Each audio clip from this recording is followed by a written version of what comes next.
começando com uma ideia muito genérica de romantismo, porque seria uma loucura, o Valéry já dizia isso, né? Você pretender definir romantismo, né?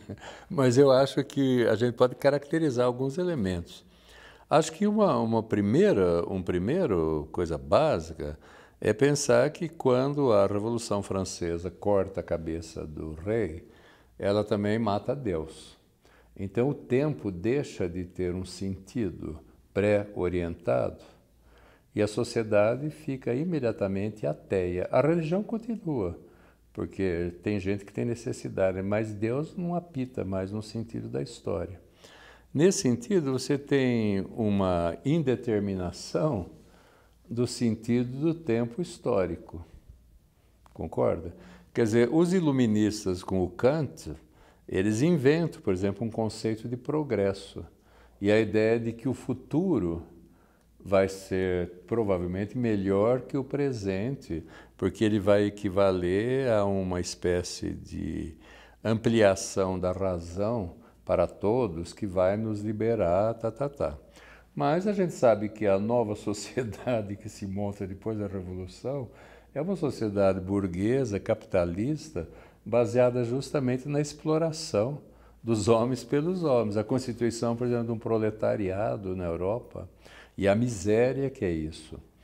Agora, nesse sentido, você tem também um novo tipo de artista que surge, porque o artista que viveu até antes da Revolução, ele tinha, tudo que ele fazia era baseado em modelos das autoridades do campo que ele era especializado, o escultor, o arquiteto, o músico, o pintor, o poeta.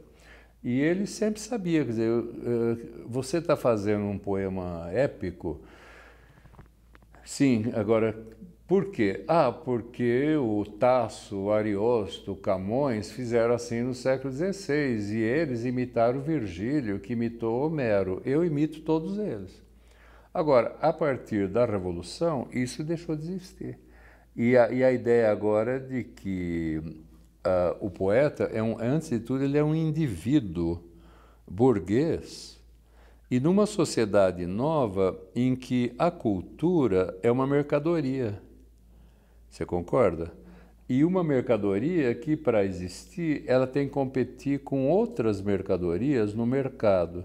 Então, por exemplo, esse artista novo, ele inventa uma nova categoria que é a originalidade, que é um conceito burguês sobre a arte, mas de um artista romântico. Ao mesmo tempo, ele mesmo, esse artista, como ele não tem, como dizia o Victor Hugo, ele não tem nem regras, nem modelos, ele vai acreditar, como um Castro Alves dizia, por exemplo, sinto em mim o borbulhar do gênio. Eles inventam um conceito novo, que é o conceito do gênio, que é um homem inspirado e que sente dentro de si, ele não sabe muito bem porquê, uma força que parece uma garrafa de água mineral chacoalhada, em que aquilo borbulha e expira. É quase uma ejaculação, assim, a produção. Agora, quando a gente pergunta para o próprio por que isso, ele pode dizer, eu não sei, foi a inspiração. Então, quer dizer, o romantismo, ele correspondeu, eu diria, à constituição de novas relações sociais, a nova sociedade burguesa, de classes, a invenção do artista como um homem isolado, dotado de uma intuição fulminante e de uma inspiração que faz com que ele produza arte, mas sem regras e sem modelos, ao mesmo tempo um conceito de originalidade que está competindo com outras mercadorias, originalidades no mercado dos bens culturais, e ao mesmo tempo a psicologia, que é uma invenção burguesa, também uma invenção nova. Quer dizer, agora o artista expressa o seu eu. É uma invenção romântica também, o eu. Quer dizer, antes o eu existia, claro, mas ele era uma coisa sem interesse. Quer dizer, se um poeta antigo diz assim, eu vou falar sobre o meu eu, ele seria vulgar e ignorado, não havia interesse nisso. Havia outros assuntos melhores, a guerra, o heroísmo, a religião. Agora, falar de si mesmo não há interesse.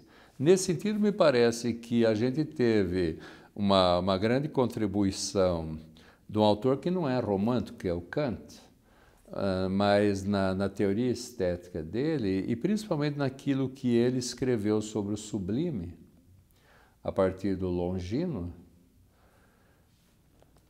O sublime, o gênero sublime, como essa experiência que nós podemos ter do incondicionado, do absoluto, do impossível de ser totalizado. Quer dizer, quando o artista romântico pensa isso, ele fica no alto da cordilheira e ele vê, como Sousandres vai dizer, eia, imaginação divina. Ele está vendo os Andes. A natureza é monstruosa, é gigantesca, ele não consegue totalizar, ele se sente pequeno. E então a noite vem, e a noite é gigantesca, escura, aí vem a tempestade, o vento, ou então ele está em alto mar, as ondas, a grande floresta, ou então ele olha para o céu e vê o espetáculo da galáxia. Quer dizer, ele se sente pequenininho e, ao mesmo tempo, ele, como um indivíduo, ele tenta expressar esse sentimento de absoluto. O Kant estudou isso como sublime, né? Aquilo que está além de um limite, como o Longino o Antigo tinha dito. E me parece que a teoria que ele fez do sublime, depois retomada pelo Schiller, pelo Schlegel, pelo Burke, por vários românticos alemães e ingleses, e depois, mais tarde, pelos franceses, já no século XIX, foi fundamental para isso, para a constituição da arte romântica. No século XIX, o romantismo, como movimento cultural e político, ele teve na base da constituição das nacionalidades. E ele também acabou influindo, determinando a definição das literaturas como nacionais. Então a gente fala literatura francesa, literatura brasileira, literatura mexicana, literatura sueca ou russa. Quer dizer, isso é uma invenção romântica.